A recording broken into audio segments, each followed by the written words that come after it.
On level 1, if there is no redness in the paws or anything like that, we're going to be using none other than just water. Plain old water. It could be tap water. All you're going to do is literally just pour water on the paws, just like this, or however it is that you do it. But more importantly, when you're done wetting the paw, you come in and you need to dry between each particular knuckle. Make sure it's completely dry, because that's where yeast wants to grow. Now, if you have a yeasty prone dog, here's where apple cider vinegar comes in. Now, the amounts that you're going to be adding, we're going to be posting on the screen. It's really important you're putting the right amounts. Otherwise, you could actually be making this worse. So we went ahead and added apple cider vinegar to the water. Here's what's crazy. Majority of the people actually get this part right. What they get wrong is the drying of the paws. Literally, what you're going to do is you're going to go ahead and wet that paw, right? As long as you're able to rinse everything out the way I just did, whether it's through spray, wipes, it really doesn't matter. It all works. The important part is getting in between those paws. And that's where you got to make sure you are drying fully, not partially, not leaving any moisture behind. You got to make sure that it's completely dry. I know it's a pain, and I know I have a goat ramp, and it's easy for me to do. If you need to buy big rugs where you know by the time the dog starts walking on them and by the time he gets to the door, his paws are completely dry, then that's fine. But just make sure that they're completely dry so you don't contribute to the problem. I will say this, if your dog's paws are cracked, if they're red, if when you pour the vinegar they pull back because you could tell it hurts, you don't want to be using the vinegar rinse under that particular circumstance. Here's where it gets interesting. We're about to add an ingredient that nobody would have ever thought of. Level 2 is your mild paw soak. You're going to have mild redness, mild irritation. The dog is licking more than usual, but no open wounds, no swelling, and no smell yet. This is your level. The base of this soap is green tea, cooled completely. Here's the kicker. Green tea has natural tannins. It's the calm down ingredient that a lot of people even drink it for. You're not treating an active infection with level 2. You're stopping early irritation from actually becoming one. I am combining the green tea with a small amount of apple cider vinegar, putting the amounts up here so you can see them. If you're able to soak the paw, that's great. You want to soak it for 3 to 5 minutes. If you don't have a disposable cup to soak and you must pour with the bottle with a little slit on top, so I'm going to go ahead and pour. We're pouring on there. Okay, make sure it gets nice and drenched. But I want to leave it on there for a good 3 to 5 minutes if I can. Once the 3 or 5 minutes are up, then we want to go back in there and we want to fully dry in between each toe and the bottom pad.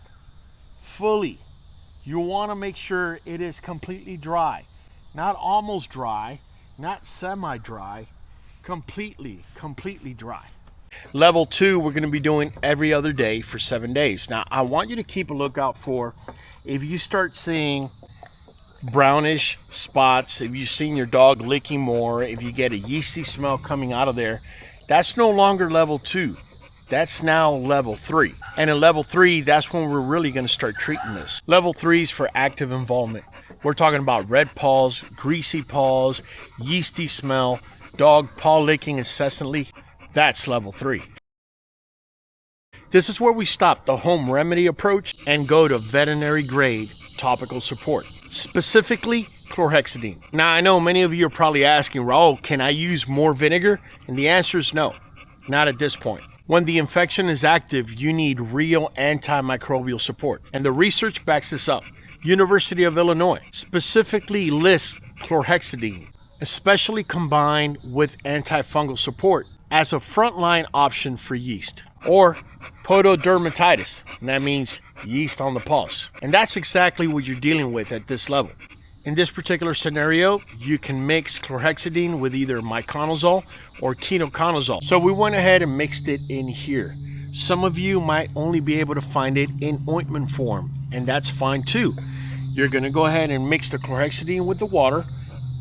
As we have the mix up here, you're going to pour it on the paw, and you're also going to go ahead and put the ointment directly on the paw if you have it in ointment form. And again, we're going to pour everywhere in between the toes, on the pad, everywhere. We want it everywhere. We're going to let it sit for at least a good 3 to 5 minutes. In our case, we mix the chlorhexidine with ketoconazole shampoo that you're able to find in Tractor Supply. Now, don't rinse the paw unless the instructions on the bottle say so. You're going to be doing this once a day for 7 to 10 days. Then you're going to drop it back down to 2 to 3 times a week just for maintenance. And here's the crazy part. A 2025 study found that chlorhexidine being used every single day, if you use it for too long, it'll start breaking the skin barrier in your dog's skin. That means this is a treatment cycle. This is not something that you do permanently. It could actually end up hurting your dog. If the paws are swollen, hot, bleeding, or if your dog is limping, if there are lumps or cysts between the toes, that's a vet visit, and that's far beyond what a home approach can actually address. If you do level 3 correctly and it improves and it goes away and then it comes back, that's your signal that your dog has a level 4 problem.